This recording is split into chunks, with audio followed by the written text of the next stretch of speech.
Our topic for this meeting is the establishment of the date 457 BC as the beginning date of the 2,300-day prophecy of Daniel 8:14 and of the 69 and 70 weeks in the prophecy found in Daniel chapter 9. To Seventh-day Adventists, these prophecies are of great significance. For here we find a time prophecy that we believe reaches down to 1844 and points to us as a people raised up by God to proclaim the last warning message to the world. If we are correct in making this claim, then we ought to be able to justify the claim by producing evidence to support it. Seventh-day Adventists believe that the commandment to restore and build Jerusalem, found in Daniel 9:25, not only marks the beginning of the 69 weeks and the 70 weeks, but also the beginning of the 2,300 days mentioned in Daniel 8:14. It is thus of great importance that this commandment or decree be correctly identified and correctly dated. It is the purpose of this meeting to give the evidence for this. First of all, we may ask the question, which decree marks the beginning date? When one studies the history of the restoration of God's people from Babylonian captivity by the Persians, it will be seen that there are 3 or maybe 4 possible decrees given by Persian kings. Which one of them is the decree that God intended should be used as the one from which the time calculation should begin? A study of each of these 4 decrees will make it clear which is the correct one. First of all, we look at the decree of Cyrus. The first decree was given by Cyrus in the first year of his reign, which was the year 538 to 537 BC. See Ezra 1:1 and Ezra 6:1 and 2 Chronicles 36:22 to 23. Now we are told that when in the first year this decree was given, so we do not know if it was in 538 BC or 537 BC, because the first year of Cyrus overlaps these 2 years of our Julian calendar. Furthermore, we are not told when they arrived in Jerusalem. Thus, we do not know when the decree of Cyrus became effective. Since the Bible is rather vague about the details, we could hardly argue that this was the all-important date. Furthermore, it hardly fits the specifications of Daniel 9:25, for it says virtually nothing about the restoration of Jerusalem, only the rebuilding of their temple and the city. The restoration of civil administration came later, as we shall see. Furthermore, it hardly fits the specifications, as I said, of Daniel 9:25, for it says virtually nothing about the restoration of government, but only of building. Furthermore, if we start with this decree, we do not reach anywhere near the required date for the baptism of Jesus and his anointing, which took place in AD 27. Second one, the decree of Darius. The second decree was that of Darius the Great, and it is not dated in Scripture at all. So it is not one of any use to us. All we know is that it was given in the early years of his reign because as a result of building, the rebuilding of the temple was completed and then it was dedicated, and we are given dates for both the beginning and the rebuilding program and for the dedication. The rebuilding is dated in Haggai 2:10 to 18 as the 24th day of the 9th month of the 2nd year of Darius. This date equals December 15, 520 BC. So the decree of Darius must have preceded this date, but it could have been anywhere in the accession year, or the first year, or the second year of the reign of Darius. The dedication of the temple is mentioned in Ezra chapter 6 and verse 15 as the third day, 12th month of the 6th year of Darius, which equals March 515 BC. Obviously, this decree is not much use either. It is even more vague than that of Cyrus, and logic would require that if God intended either of these decrees to be the correct one, to begin an important time prophecy, then he would have seen to it that the details needed for accuracy would be recorded in the Bible. Thirdly, we look at the Decree of Artaxerxes. For this decree, we do have recorded the dates that Ezra left Babylon with the decree, and the date when he arrived in Jerusalem, and the decree went into effect. These details tell us that Artaxerxes issued the decree in the 7th year of his reign. Information is recorded in Ezra 7, 8-9. Here we are told that Ezra left Babylon on the first day of the first month of the 7th year of the reign of Artaxerxes, and that he and his group arrived in Jerusalem on the first day of the 5th month of the same year, 7th year. For no other decree are such details given. This should alert us. Surely God is saying something to us when he is so explicit, something he was not for the other decrees that we have mentioned. Furthermore, we are told that the decree made mention of the restoration of local government on a scale not mentioned in the other decrees. Note Ezra 7:21-28. Here the judiciary was empowered to punish wrongdoers up to the death decree. Another line of evidence is found in Ezra 6:14, where the decrees of the three kings, Cyrus, Darius, and Artaxerxes, are all linked together, showing that the fact that they are all related in some way. However, perhaps the greatest argument of all is the one that when the date for this decree, 457 BC, is taken as the beginning date, the prophecy does reach to the baptism of Jesus when he was anointed and thus became the Messiah. The word Messiah means the anointed one. Obviously, this is the decree that God intended. He gave us details about its date, when it went into effect, and then about the baptism of Jesus on time, puts the seal of authenticity on it. It is just too accurate to be wrong or just guesswork. In fact, one thought found in Daniel 9:24 is that the events that would take place within the 70 weeks would set God's seal of approval on the whole of this prophecy. It would show that the prophecy was divinely given and thus absolutely dependable. No other date even begins to satisfy the demands of this prophecy. The fourth decree is the appointment of Nehemiah as the governor of the province of Judah. He was appointed in 444 BC, in the 20th year of Artaxerxes, as we read in Nehemiah 1:1-3 and chapter 2, verse 1.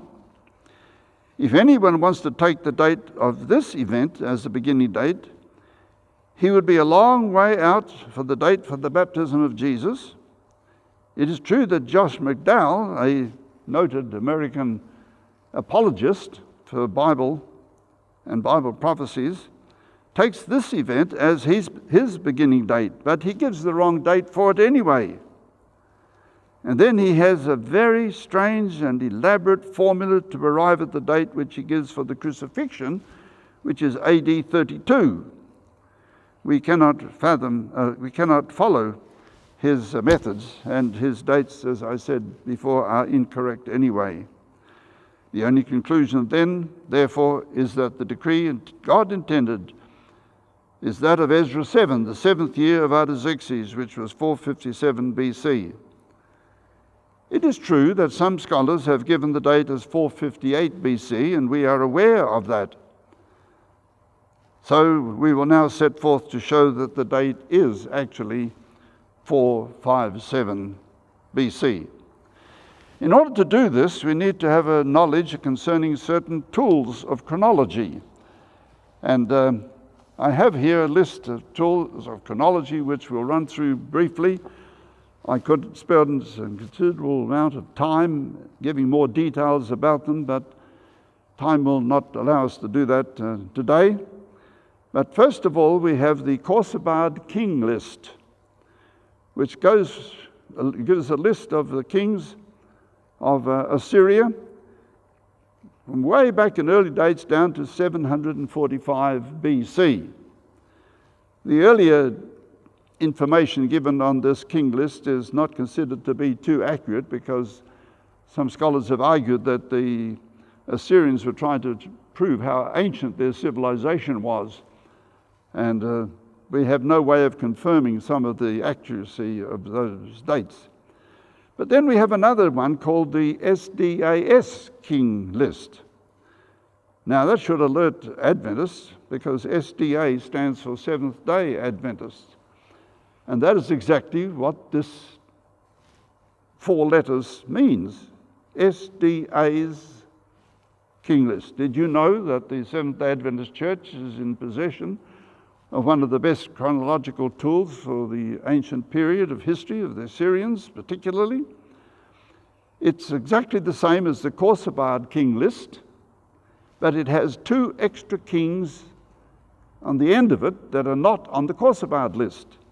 And that brings us down to 722 BC. Then from Assyria we have an interesting list known as the Eponym List, or the Limu list. The Assyrians had a practice of naming some citizen, an individual citizen, usually once each year, as like the man of the year, something like Time magazine does on the first issue of each new year, the first issue in January of each new year. Time magazine features the man or the person of the year. And if you then line up all the Time magazines from way back and put them in the correct chronological order, which order is given to us in ancient records for the Assyrian kings who were honored, the king was always honored in the 2nd year of his reign. Other years, it was generally a governor of a province or a general of the army or some outstanding citizen that was thus honored. If you line them all up, and you have one date that you know is absolutely correct, then you could give dates to all the other men on that list. How do we get an absolute date? An absolute date. We get it with an eclipse, because we have an eclipse recorded in the middle of the Assyrian eponym list for a man by the name of Bur-Sagali, who was the honored person in the year 763. And the eclipse recorded in that year of his eponymy locks all the other dates of the Assyrian eponym list in correct order for us. There is a problem that was solved by Dr. Thiele on one of the names in the list, but we don't have time to go into that today. But we have a complete list of the eponym list in this little book that I hold in my hand, the Babylonian Chronology from 626 BC to AD 75. The complete eponym list is in there. Another tool of chronology is the famous Canon of Ptolemy, who lists the kings and how long each king reigned. The first king named began his reign in 747 BC, 2 years before the end of the Korsabard list, and even longer before the end of the SDA king list. And then he says, here's the name of the king, he reigned so many years. Here's the next king, he reigned for so many years. That is so many years from the beginning. The next king, the third one, reigned so many years. That is so many years from the beginning. The next one reigned so many years from the beginning. Get the pattern? That's the way he did his canon.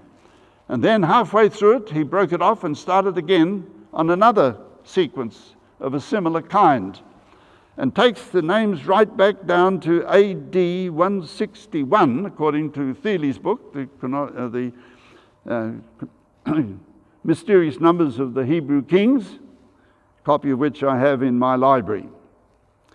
Then we have another way of deciding and giving dates for kings, and that is to study the thousands of tablets that have been uncovered by archaeologists in the Middle East.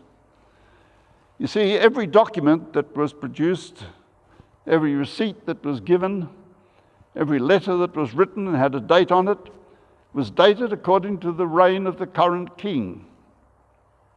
Thousands of these tablets have been gathered, and scholars have collected the first few for each king and the last few for that same king, and then the first few for the next king, and listed them down. And we have here in this little book, the chronology, Babylonian Chronology, tables showing the information of these tablets. From this we can reconstruct the list of all the kings that are mentioned in the list. And then we lock them all together, not only with the eclipses, Versagali on the Eponym List, but we have eclipses that are mentioned in other lists, and we will come to that in a little later time in our session today, when we look at a list of eclipses that lock the whole sequence together.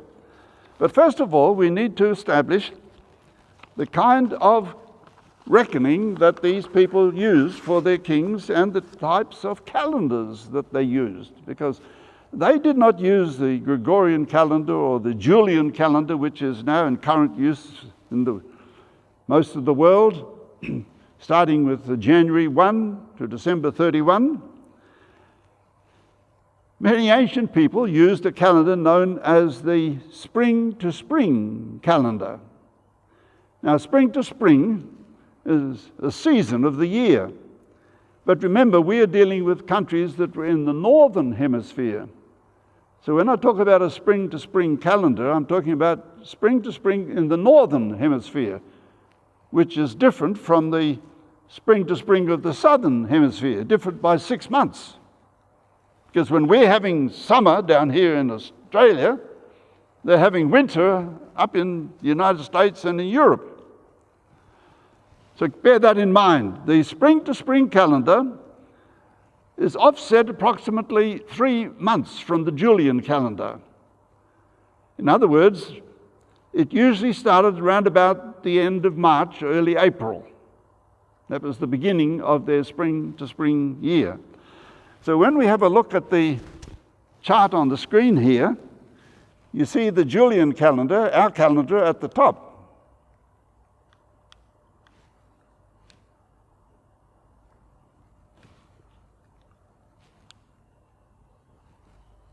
There. And we have a sequence there, January 1 to January 1. Now the spring to spring calendar is down here, but it goes from about end of March to early April, 3 months different from our calendar. So keep that in mind as you go through. That was the system that they had. And they dated their documents according to the spring to spring calendar in Babylon and in Persia.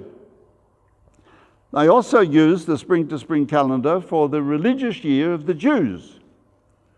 And the first month for their calendar was the month Nisan, and down to the 12 months that they put in their calendar year.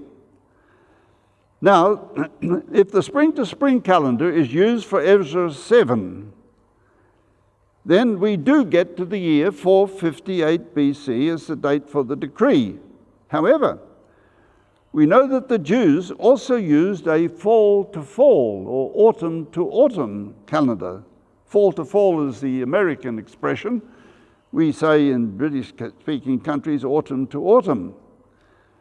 And that counted the reigns of their kings by the civil calendar. When this information is recognized, the date is definitely 457, as we will see later on. We will now set forth 3 lines of Bible evidence to show that the Jews did have and at times used the fall-to-fall calendar for the reigns of their kings. Example number 1 is from the reign of King Solomon. 1 Kings 6:1, 37 to 38. These verses tell us that Solomon began to build the temple in the 4th year of his reign. And in the month Ziph, which was the 2nd month of the Jewish year. They also tell us that he finished the temple in the 11th year of his reign in the month Bul, which is the 8th month of the Jewish year. Furthermore, we are told that he took 7 years to build the temple. So remember that, 7 years of building. Now we'll look at a spring-to-spring calendar and see how it pans out. The years of Solomon's reign are shown at the top.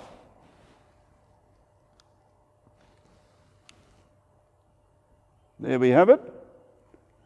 And there are the years of his reigns. On a spring-to-spring calendar, you'll notice that it's offset by the 3 months. 1, 2, 3, 4, 5, 6, 7, 8. He began in the 2nd month, so it's near the beginning of the reign, beginning of that year. And he finished it in the month Bul, which is the 8th month.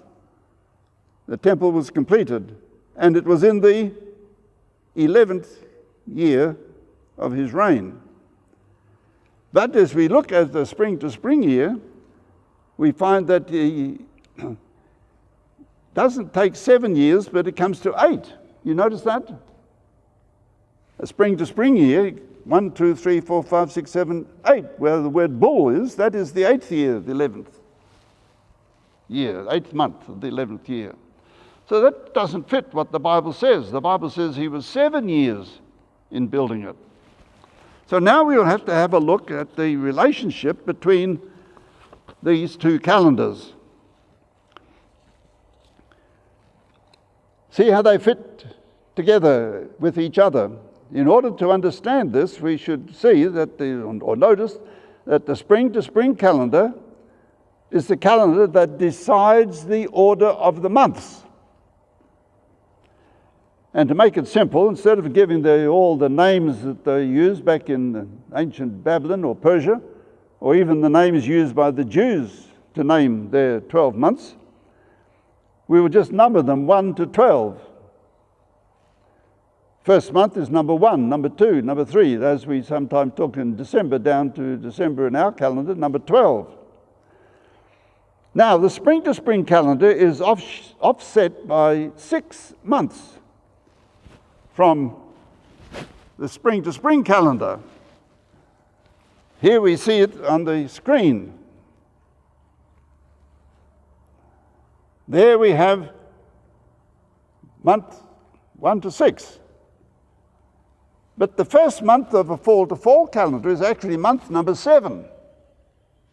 So the order of months in a fall-to-fall calendar goes 7, 8, 9, 10, 11, 12, 1, 2, 3, 4, 5, 6.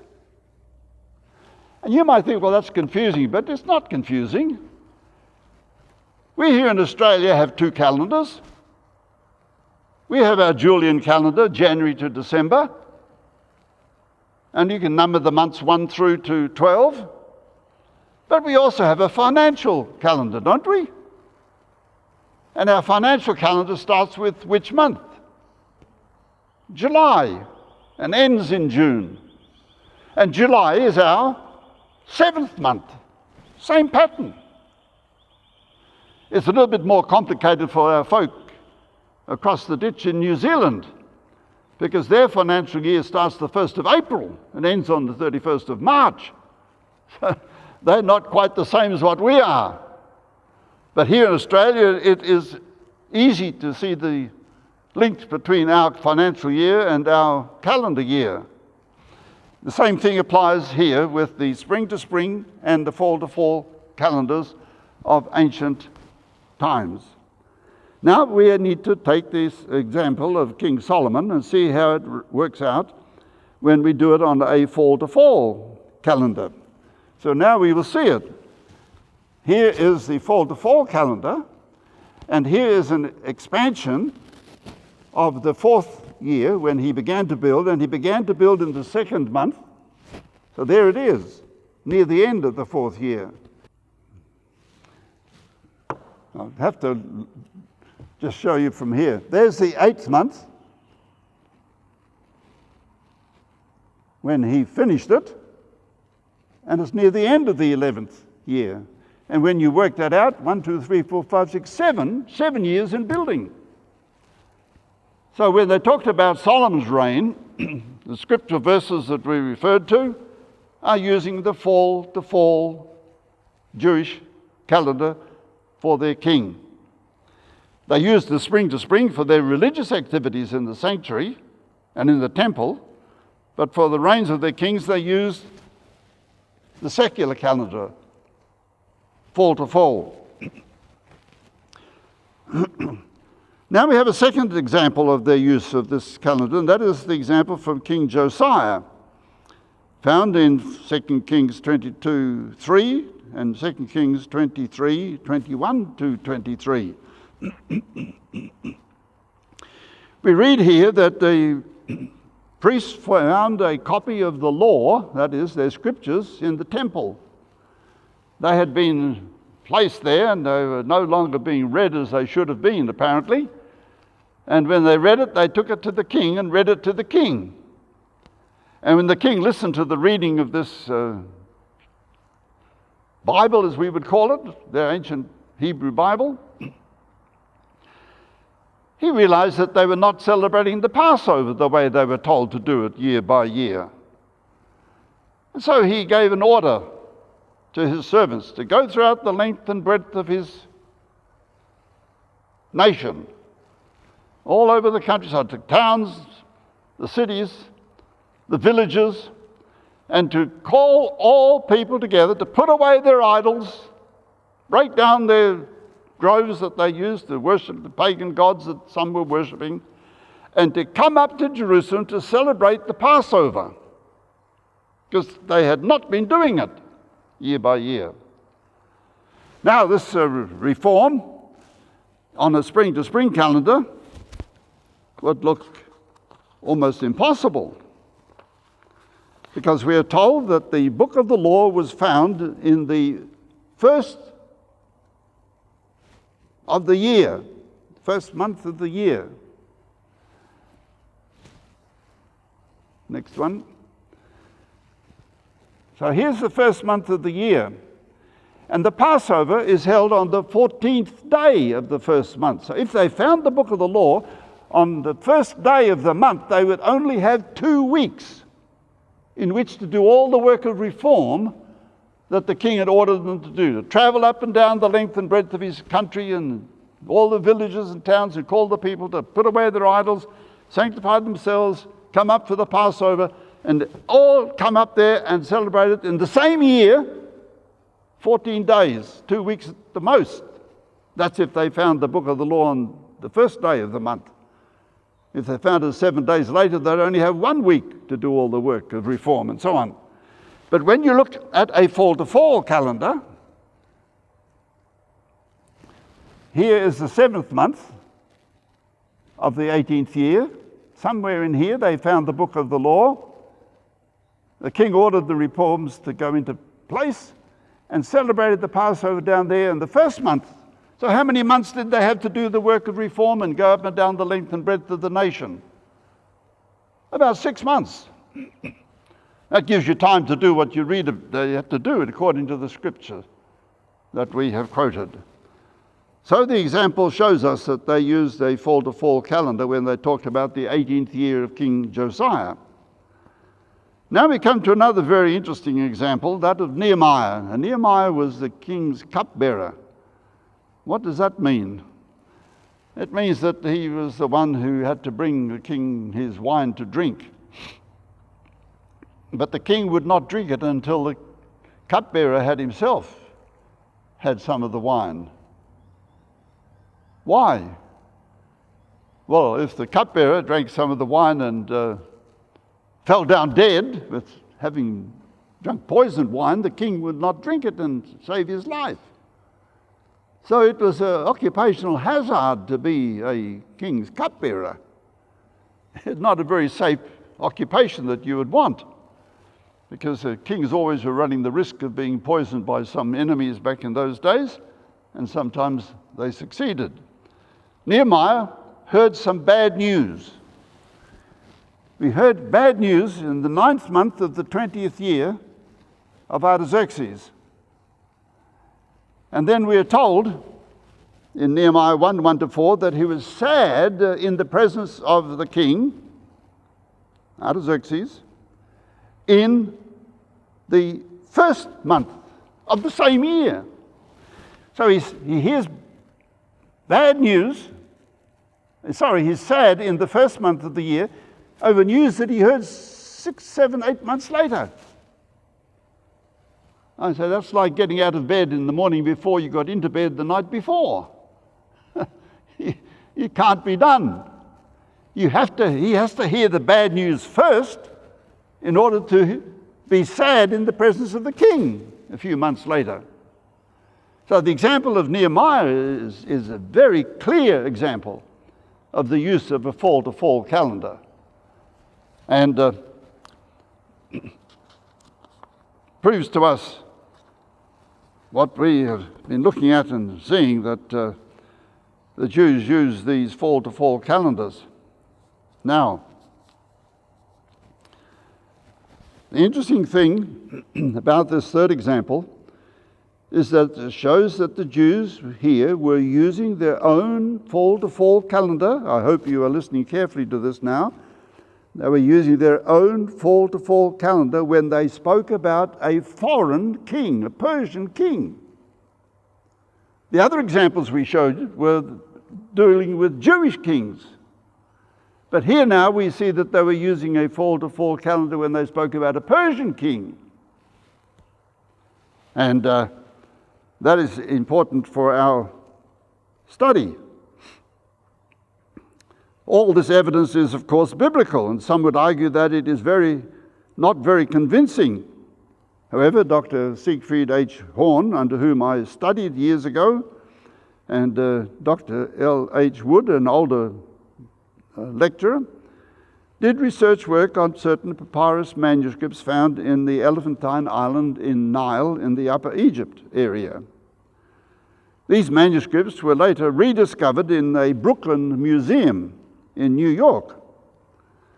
They are important because they were written in the Persian period around the years 422 to 419 BC by Jewish soldiers stationed in the fortress in the Elephantine Island. Their real value to us lies in the fact that at least some of these manuscripts were dated by two different calendar systems. One, the Egyptian calendar, and the other, the Jewish fall-to-fall calendar. Here now is evidence from outside the Bible that shows the Jews, even away down there in Egypt, were using their own fall-to-fall calendar when they referred to the rule of a foreign king, a king Darius II of Persia.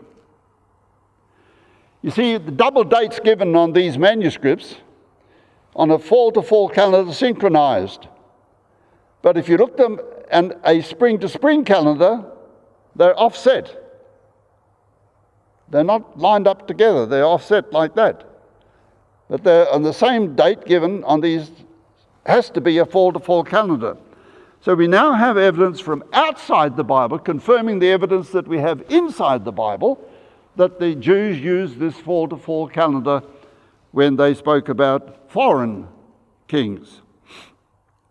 The details of this evidence have been written up in the book, The Chronology of Ezra 7 by S.H. Horn and L.H. Wood.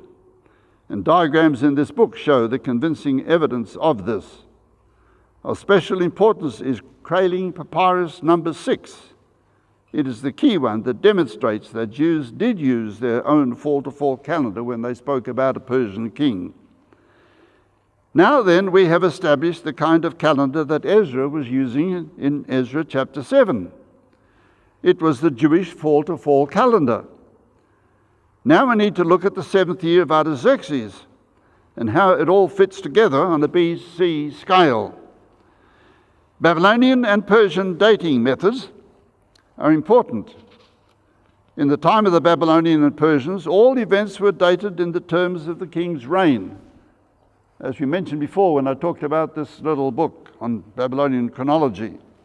All documents that bore dates gave day, month, and year information according to the reign of the local king at that time. So now we need to look at how they succeeded and changed from one king's reign to another.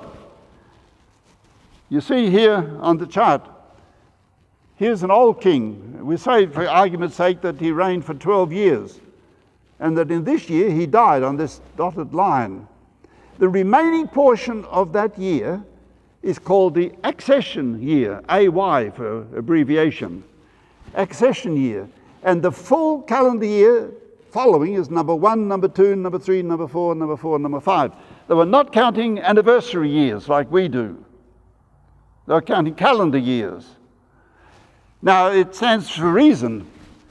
When you look here at the changeover between the two kings, if the king died earlier, the accession year would be longer. If he died down there, the accession year might be only a few days long, but it's still called the accession year, or in their language, the year of enthronement, the year in which a king came onto the throne. It could be a long accession year or a short accession year, depending on the date of the death of the old king. Now, in some calendars, they didn't use accession year reckoning. And that remaining portion would be called year 1, and that one would be called year 2 and year 3. So it's important to know what system they were using. Otherwise, we get all out of date with the information. Every time we change from one king to another, you're adding another year in, and you get thrown out considerably. In order then to construct a succession of kings, all we need to do is to discover how long each king ruled. This may be done by using the king lists that we referred to a while ago. Another method is Parker and Duberstein's book, which I have in my hand. This gives you similar information. And this method is to find the last 3 or 4 tablets of each king, and then the first 3 or 4 tablets of each new king. And in some timeline charts, which I'll show you later on at the end of the program, I have the information there showing you the information of those tablets. The last date tablet and the first dated tablet of each king, his first and last tablet. Archaeologists have discovered thousands of tablets, as I've mentioned before, bearing such dates. By a study of this kind, the length of each king's reign has been determined, usually the month, sometimes almost the day of the month that a king died and his son succeeded are both shown, sometimes a few days apart. We can thus calculate and set up a timeline of these kings and compose a list of Babylonian and Persian kings, and that is what I have done on the long charts, which we can have a look at the end of the lecture. Now, how do we lock all these reigns together? I've mentioned before that we do it by eclipses. So we need to look and see what we can find by the way of eclipses that will lock these things together. Using ancient dated eclipses, we are now able to assign dates to the reigns of these kings. At least one eclipse was accurately predicted to take place in the 7th year of Cambyses, one of the Persian kings. And the prediction that they foretold when the eclipse would take place was proved by modern astronomers to be correct. It did occur on the date that they said it would. And that's an interesting point, because sometimes we think these ancient people were not very intelligent, not very cluey. But I remember Dr. Horn saying in class one day that the ancient Babylonians and Persians had reached a level of astronomy so high that Western European nations did not catch up to their level until the time of Captain Cook. And we know how recent that is, because he's the one that came sailing around the coast of Australia. We just celebrate his visit here in history. All right, what are some of these eclipses? Well, let's have a look at some of them. They're on the screen. King Nabopolassar, in the 5th year of his reign, had an eclipse which is dated in ancient records, and the BC equivalent of that eclipse has been proved by astronomers to be the 22nd of April, 621 BC. Nebuchadnezzar has an eclipse in the 37th year of his reign, which is July 4, that's America's national day, 568 BC. Cambyses had an eclipse in the 7th year of his reign. That's the one that was predicted beforehand, and it was the 16th of July, 523 BC. Darius I had 2 eclipses, one in his 20th year, 19th of December, 502 BC, and Darius again had one in the 31st year, and it's dated the 25th of April, 491 BC. I have shown all these eclipses on the long timeline charts of Babylonian and Persian chronology that you can have a look at the end of the lecture. Now we come to the date for the 7th year of Artaxerxes. With such a wealth of information regarding the chronology of this period, we are now able to turn to the question of the dating of the reign of Artaxerxes with confidence, knowing that the 7th year of his reign mentioned in Ezra 7 can be positively ascertained. Just in passing, I was lecturing at Avondale College some years ago and teaching this material to the students there. And I was in the auditorium one Sabbath, and some visiting university students from Sydney had come up to visit with some of their friends at the college, and I overheard some of them talking. And it was obvious that some of these students had been listening to some people that were trying to disparage some of our Adventist beliefs. And one of them, I overheard, made the comment, of course, if you can't prove the beginning date, you can't give an end date. Talking about the 2,300-day prophecy. If you can't give a beginning date, you can't give an end date. As his inference was that you can't prove the beginning date, therefore 1844 is nothing. Over the years, I've told my students, it's better to keep your mouth shut and have people think you are a fool than to open it wide and remove all doubt. Or another saying that I've used to highlight this situation is, don't advertise your ignorance. These university students might have been studying medicine or economics or business or what, I don't know, but they surely knew nothing about biblical chronology. And they're advertising their ignorance. It's not wise to do that. Xerxes was the predecessor of Artaxerxes, and he was murdered sometime between December 17, 465 BC, and January 3, 464 BC. The last tablet dated to the reign of Xerxes bears the date of his 21st year of his reign and the 9th month of that year. The first known date for Artaxerxes is from an elephantine papyrus record down in Egypt. So news of the death of Xerxes and the accession of Artaxerxes had gone all the way down into Egypt. And that dating for that is the 3rd of January, 464. We therefore would conclude that since this date comes from Egyptian records, most scholars will agree that Xerxes died before the end of December. And it is hardly likely that news of his death would have travelled from Persia to southern Egypt in 3 days. They didn't have telephone and telex and radio communication back in those days. It would take more than 3 days to get from Persia down into Egypt, as you can appreciate. Thus it appears certain that Xerxes' death must be dated in late December 465 BC. With this information, we can now construct a timeline for the early years of Artaxerxes and thus arrive at the all-important 7th year of his reign. Remember that we calculate that year according to the Jewish fall-to-fall calendar, and that the months run in the order of fall to fall, which is 7, 8, 9, 10, 11, 12, 1, 2, 3, 4, 5, 6.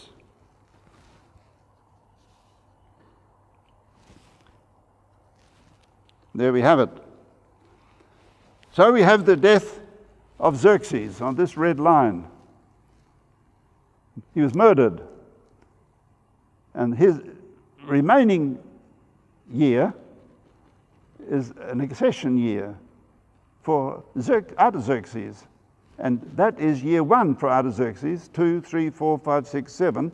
And when you look down there at 7, you have Ezra leaving on the first day of the first month, which is there in 457 BC, and arriving there 4 months later. Over there on the right. There. 457. If you go on a spring to spring year, you can see you'll land up in 458. But here we have the Bible evidence that they were using a fall to fall calendar, because we've seen that in our study already. The next program, the next chart, I think, shows an enlargement of that. Here is the 7th year on the fall to fall. There's the 7th year on spring to spring. And the months go 7, 8, 9, 10, 11, 12, 1, 2, 3, 4, 5, 6. And when you project the first month to the 5th month, they come to 457. When I was doing geometry in school years ago, we used to solve a geometric problem or a theorem, and then we'd put QED, which was an abbreviation of some Latin terminology, which means the proof has been given. So if we're talking geometry terms here, we could put QED. It has been now proved. And then when I show this to people, I sometimes say to them, now, can you go out and tell your neighbors and go through exactly all that I have explained to you here and give them the evidence for the accuracy of the date? And of course, many of them smile because they realize that it's a little bit too involved for only one hearing to be able to go out and teach it to others. But then I tell them, this is important, because you have now seen the evidence. And the fact that you have seen the evidence, you know that it is correct, you can now have confidence in what we have preached in the church from way back in the beginning of our movement, giving the date 457 BC is the correct date for the beginning of the 2,300-day prophecy. Interesting to note, William Miller did a calculation, and we'll talk about that a little later on. But how did he arrive at the date for the beginning, 457? He did it by using Ptolemy's canon. Ptolemy's canon. I've heard people disparage the early pioneers of the Adventist movement, you know, men like William Miller, who never became an Adventist himself, but he did the calculations, and other Adventists who were Adventists that collaborated and worked out their dates and showed the evidence for it. Well, they said they were just a bunch of New English farmers. What do they know about chronology? Well, they are more intelligent than what sometimes we give them credit for, because they came up with the correct evidence. We've seen it here today. We can have our confidence confirmed in what God has revealed to us. This study helps to reassure our faith in the message that we bear to the world.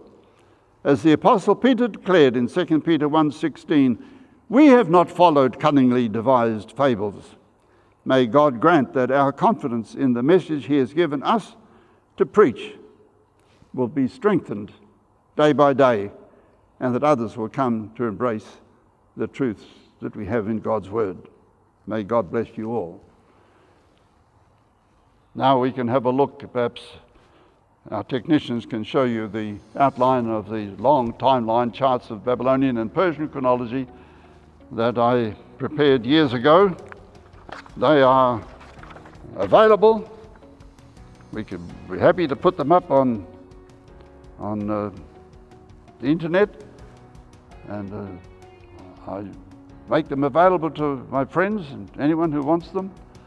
And you may be wanting to, then you can download them and check them out. Thank you very much.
If you enjoyed this presentation, it is from my series, The Gospel in the Setting of End Time Events.